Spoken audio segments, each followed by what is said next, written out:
And so now looking back at it, I was like, man, it's kind of like a madman the way I was training. I was going twice a day, every day, then Sunday, which should be a rest day, I was still getting the workout in. So I was doing everything possible to potentially get myself to where I wanted to be as The video you're about to watch is just a small segment from a much longer and more in-depth interview that's included inside my new digital program, The 10 Commandments of Wealth.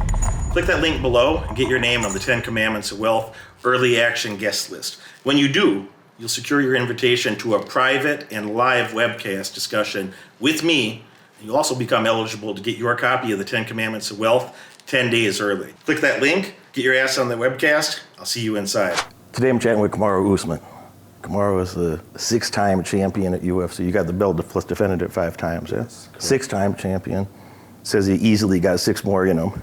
I don't know about all that. So, Kamaru and I had some friends or acquaintances in common that trained with Henry Hoof back in the day down in South Florida at Sanford Gym, before it was a Sanford Gym. You did some really gangster shit. Some of my fans or clients know that I've been to Nigeria, the country that you were born in, and Nigeria is a tough place. It can surely be a tough place, and a lot of people come out of there. They're doing, have had the success and triumphs that you've had in your life, and I'm sure a lot of people are very proud of you there, and I'm sure you're very proud of the results and achievements that you've created, man. And I think it's exceptional the work ethic that has to go from, you moved here when you were 8, I believe, so it's a different universe. So before you're 6-time champion, what were some of the adjustments you had to make when you first come to the U.S. and you're getting the hang of things or the feel for things here? There has to be some tough times or some tough adjustments to make on your way up before you have the success that you've had. Yeah, when you migrate and you immigrate to a place like this, it's different because it's a different way of living. It's a different way of life. Things are ran differently, but I was a child, so you're only able to comprehend kind of what your situation, your current situation. So as a child, I would say it was easier to adapt. When you're a full-grown adult and you're used to doing something a particular way for an extended period of time, it's a lot more difficult to completely unlearn everything. So as an 8-year-old child, still molding myself, I like to think it was difficult, but I was only a child. I'm pretty sure it wasn't that difficult. The school system was a bit challenging because of the language. Yeah, of course we spoke English, but it's English. It's British not English. Yeah, so not as it's a bit different than American English. So dealing with your peers, the kids, and the little slangs and things like that, it was a bit challenging at first, but like I said, as a child, you just pick your sponge, you're soaking everything up. So you pick it up, and before you know it, we were simulated. Gotcha, man. When I was 7, I had my father went to prison when I was a kid. He was locked up from the time I was 7. So, maybe I interpreted that way. I'm like, oh, he has some. I was thinking in my head, I'm like, Kamaru has some dramatic changes at that time in his life too. But the way you said it, I'm like, you know what, that makes a lot of sense. You come to a different spot, you're like, all right, that's a little different. Yeah. British English here, American English, make those kind of adjustments. When I was going to school, I was fighting with the kids, and when your dad's in the newspaper, people talking shit to you when you're a kid and trying to bully you and stuff. So I had one of those type of childhoods. It wasn't a lot of fun at the time. Helped me out a lot later. As an adult, it was good. It's challenging. You go through things like that, and it's challenging at the time because you're living it. That's what you can comprehend at that time. But without those experiences, and you might not necessarily be the man that you are now. You might not necessarily be as strong as you are, or as wise as you are. So I like to think that you go through different seasons of your life, and certain experiences help mold you into who you are, whether they're rough or whether they're not rough, whether they're easy or whether they're tough. So it's just relative. I didn't enjoy some of those things at the time, Of course. but I agree 100% with what you said, that I wouldn't have been able to do some of the things that I did as an adult, and I wouldn't have accomplish some of the things that I did as an adult had I not had, you know, a more difficult childhood. It's like things that are stressful to other people aren't really stressful to me, you know?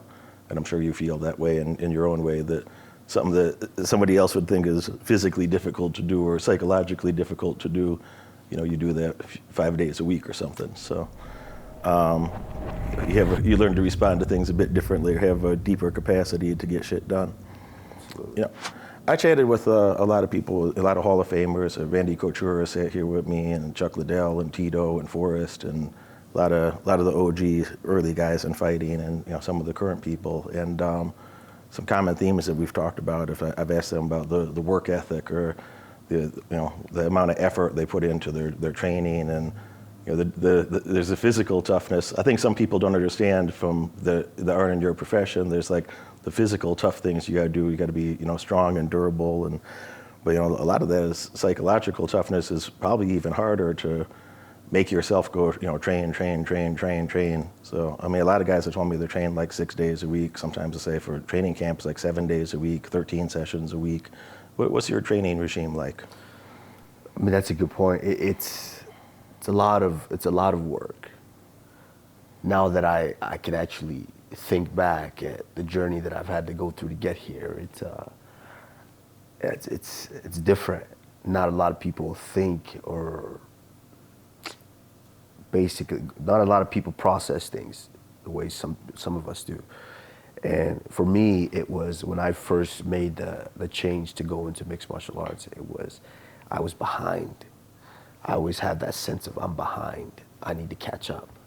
So whatever I could do to close the ground, or close that gap between myself and the top in the sport, I was going to do. So sometimes I was training 8 days a week, 7 days a week. 8 days. 8 days. I added an extra one there. It sure felt like it. So 7 days a week I'm training. Even Sunday, which should be a rest day, I somehow find a way to turn that rest day into a workout, to where it all helps me close that gap. And so now looking back at it, I was like, man, it's kind of like a madman the way I was training. I was going twice a day, every day, then Sunday, which should be a rest day, I was still getting the workout in. So I was doing everything possible to potentially get myself to where I wanted to be as fast as possible. Is that for training camp, or is that just your regular schedule? This is regular schedule. Wow. This is regular schedule. And then, see, the thing with me is I felt like I've always been in a full-on training camp. I always felt like that. And the only difference between when I actually got into a training camp for a fight is when you have a fight, you have an opponent. So when I have an opponent, now it's time for me to just do the research and start to hone in on what is going to be successful against this opponent, or potentially where that opponent is very good, so know where to avoid, or where I can, you know, utilize my skills and definitely try to make this an easier fight than it should be. And so that's the only difference. But I'm still in practice. I'm still training every day, to where if I wasn't in my camp, and I think this is probably one of the biggest things that closed the gap for me, is if I wasn't in my training camp, I was in a teammate's training camp. So if it wasn't me getting prepared for a fight, I was doing the training camp with the teammate. So I was doing everything with them, whether it was Michael Johnson, or whether it was Rashad Evans, or whether it was Anthony Johnson, George Santiago, Jay-Z, just all these different names, all these guys that were at the top of the sport at the time. So I was able to have a front row seat and just soak up all that knowledge. And I think that's definitely what excelled me through the sport. My friend Jake Shields has been training with me for many months now, and he'll come fly and spend a few days with me every month. And I have a few fellas that transition through there. So Paulie Malignaggi helps me with boxing. Jake comes over, helps me with MMA or a lot of jiu-jitsu. And then I'll have guest appearances of various, you know, Tito or Frank Mears coming over next. But when, you know, Jake told me a very similar thing, that he said when he was, you know, young and coming up, that he was with the Diaz brothers, Nick and Nate Diaz. He's with Gilbert Melendez, who was an 8-time champion at Strikeforce before it got, you know, brought into UFC. And he said that the four of them, him and Gilbert Melendez and the Nate and Nick Diaz, that if he wasn't in his own camp, that he was training with those guys, and they were, you know, all four of them were really top performers in their era, you know. And he said that really kept him sharp, that very similar to what you said. It's just like, felt like he was always in fight camp. If it wasn't for his fight, then he was for one of his boys. But it was constant work. Yeah, and you don't realize it, but those are some of the things that keep you the sharpest, because if you're not doing your own work, preparing for your own opponent, now you're helping this guy prepare for their opponent. So you're trying as best as you can to mimic what that opponent's going to be. So you give your training partner, you give them that good, look, that similarity that they're going to face. So when you're doing that, you don't really realize what you're doing. But when you're doing it, you're learning a different style. You're doing something different, and that could be working against your training partner. And so you're just, in turn, you're learning something new that you normally wouldn't do had you not been in a training camp with your partner who's preparing for a fight. How many years have you been living this way? Been like this for a little while. Been like that for a while. I would like to say there was a moment in my wrestling career previously that it clicked for me as to if I wanted to be the best at what I was doing, that certain things were going to have to change. And once that moment clicked for me, it was just like plug and play. It was the same recipe. I'm a math guy, so A plus B equals C for me. So I have this task at hand. Here's the formula to get it done, and we do the work and we get it done. What would you say to somebody out there that thinks, I'm going to do it by myself? It takes a team to get to greatness. Derek Moneyberg presents The 10 Commandments of Wealth. Someone has to instill the belief in you with the idea of it's been done before, it can be done, you can do it. Sure, in business, you also want to seek out good mentors, people that have been there and can help you and lead you. And it's definitely very rare. It's going to be fantastic.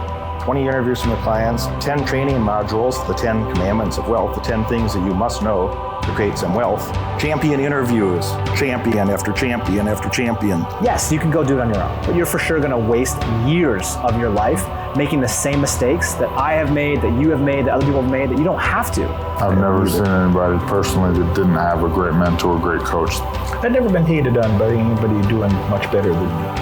That's the thing. Every person that always hated on me was a person that was not as successful as me. And the ones who are more successful than me are the ones reaching out saying, hey, let me help you out. Yeah. So you've got to find a mentor like yourself. Your job is to help shortcut them a little bit. But when it comes fight night and those bright lights come on and it's time to perform and it's time to make good on the promise that you made to the people around you, your coaches, your training partners, your wife, your son, I know that I made every single sacrifice. Who do you think makes more money? The specialists, every time. In fact, if you're the best heart surgeon, people probably come from all around to see you. I would say even a stronger word is they felt confident. They knew that anytime they ever spent money with me, anytime they spent time with me, they got a lot more value back than they did. Exactly.